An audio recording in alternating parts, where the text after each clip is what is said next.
You guys have been asking for this video for a while now, so I'm finally doing it. What you're looking at right now is my 1996 Winnebago Adventurer, and it's my home.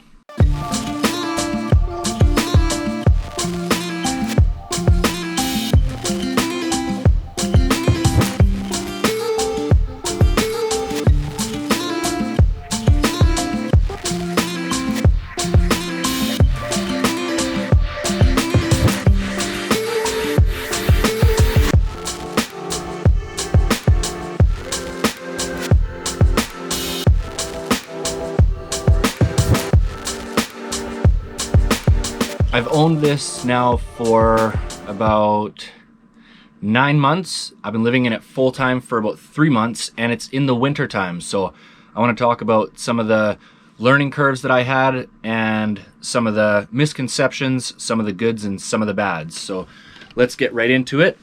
Of course, the big thing that I was worried about and was quite challenging is living in the wintertime in a motorhome. Not so much because of the temperature inside here, because the furnace can keep it quite warm in here, but the temperature of the water. That's the one thing you have to be cautious of. And here in BC, we had about a week that was like minus 40, but I'm very fortunate because, well, you can see around me, the windows are all closed. Now, this isn't very typical in a motorhome because you're parked somewhere beautiful and you can look outside. For me, I'm fortunate, but at the same time, it's a bummer. I'm actually parked inside a shop. Now this is great for me because I can just heat the shop.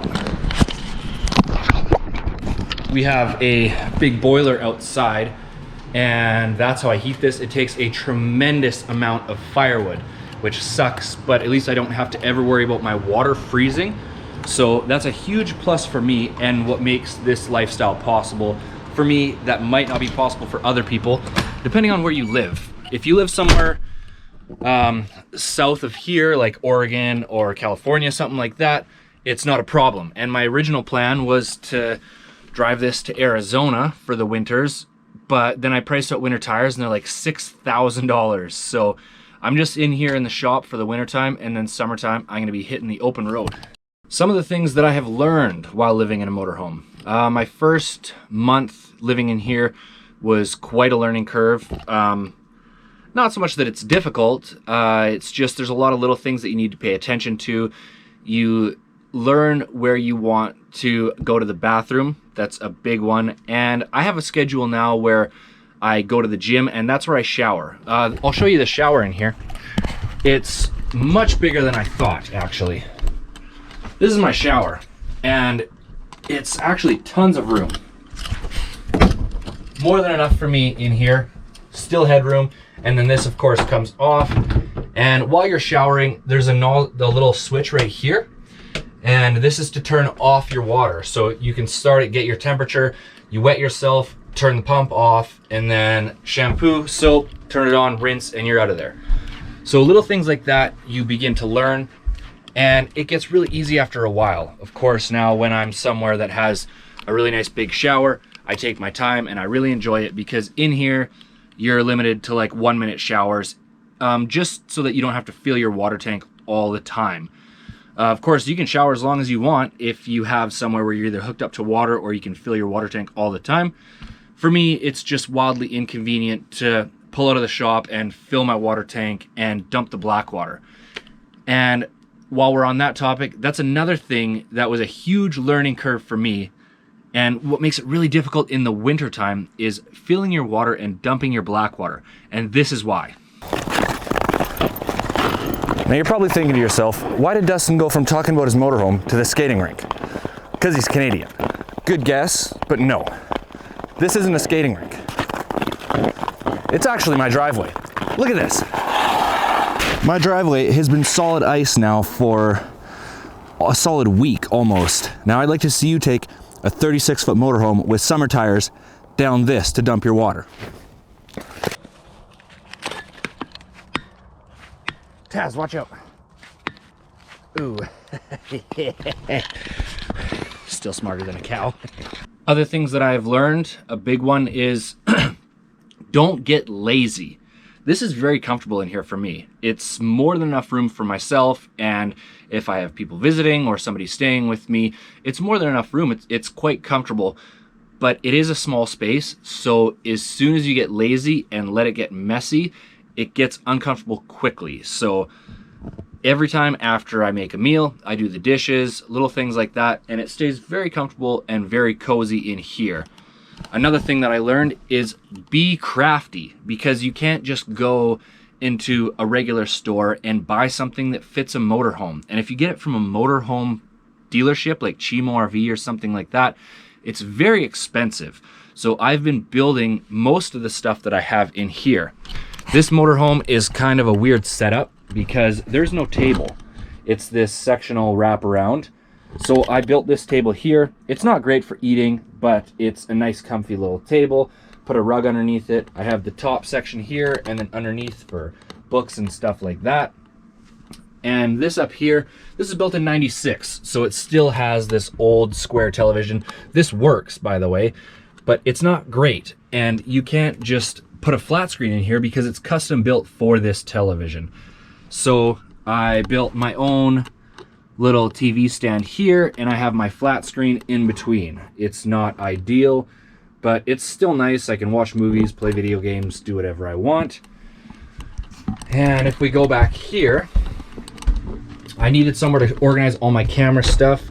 So in this cupboard here, I built this shelf. I got my cameras up top, laptop here, and then some lenses, assorted things, and everything just stays nice and organized. So that's the key when you're living in a motorhome, is staying organized. This is kind of a cool thing. This was here when I bought it, but this opens up and then a little television actually pulls out of here. Little flat screen right there. It's funny, this is a small TV, but when you're laying in bed watching, you would never know that it's that tiny little television. It feels like it's a full-size screen right in front of you, but maybe that's just me getting used to it. I don't know. Another thing is, if you're building stuff, make it dual purpose or make it so it hides somewhere. So I have my desk where I do all of my editing. I had to build it because there's no space in here to do that. So this is my desk. It goes on the couch, armrest on this side, and then just a leg I built on this side. And my laptop, everything can go on here, super nice. And when I'm not using it, it goes nicely right behind the driver's seat, right there like that. So that's good. Another common misconception or concern that people have when they're thinking about motorhome life, or they're asking me about my motorhome life, is storage. People are always worried, where are you gonna put all your things in that tiny little motorhome? Well, I mean, this is a 36-foot motorhome, so it's pretty big. But there is so much storage in a motorhome, you will never run out of space. I have pretty much everything that I own in this motorhome. I've downsized a lot now because I realized I just didn't need that much stuff. But all of my essentials are in here, and I've hardly filled up any of the storage in this thing. Take a look.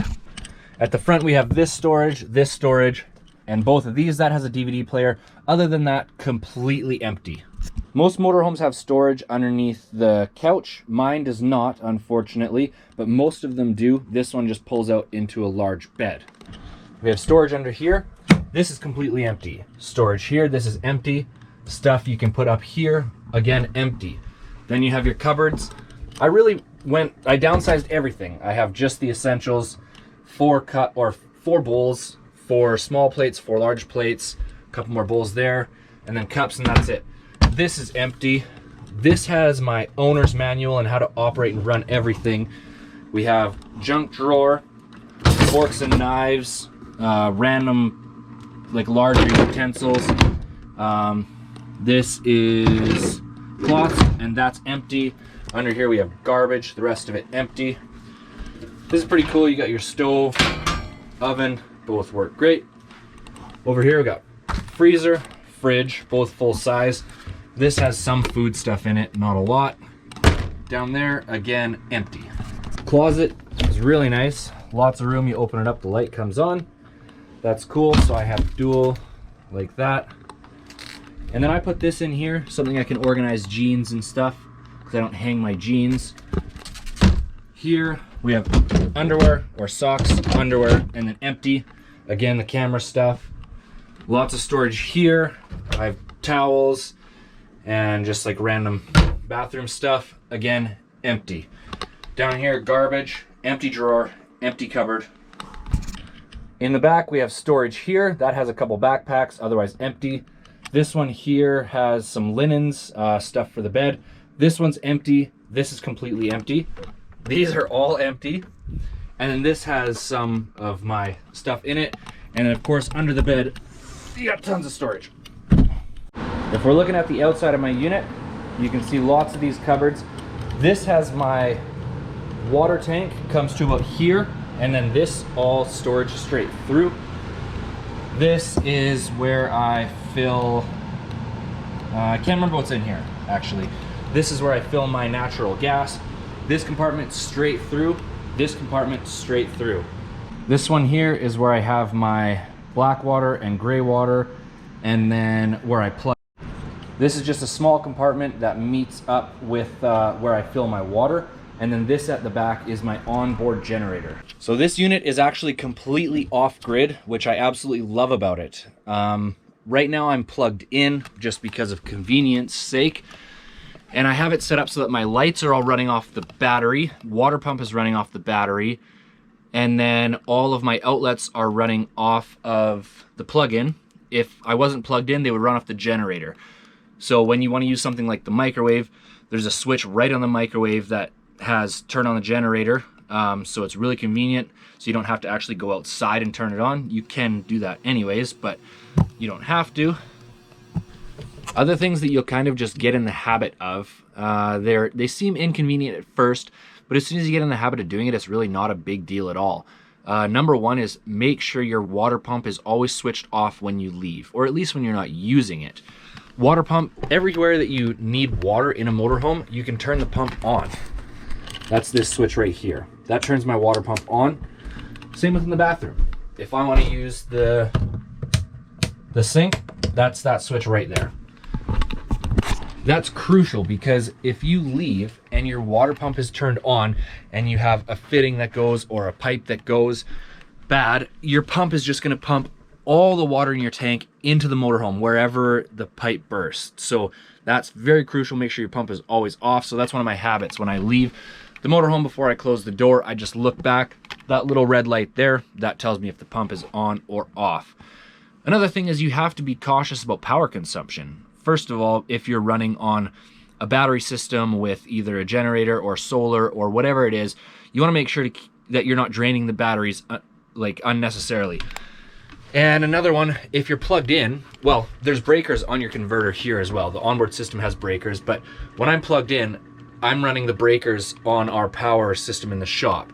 So if I have my kettle going right here, if I'm making coffee in the morning, I can't also be running the microwave. So little things like that, at first they seem inconvenient, but within 2 days and you're used to it, it's really not a big deal anymore at all.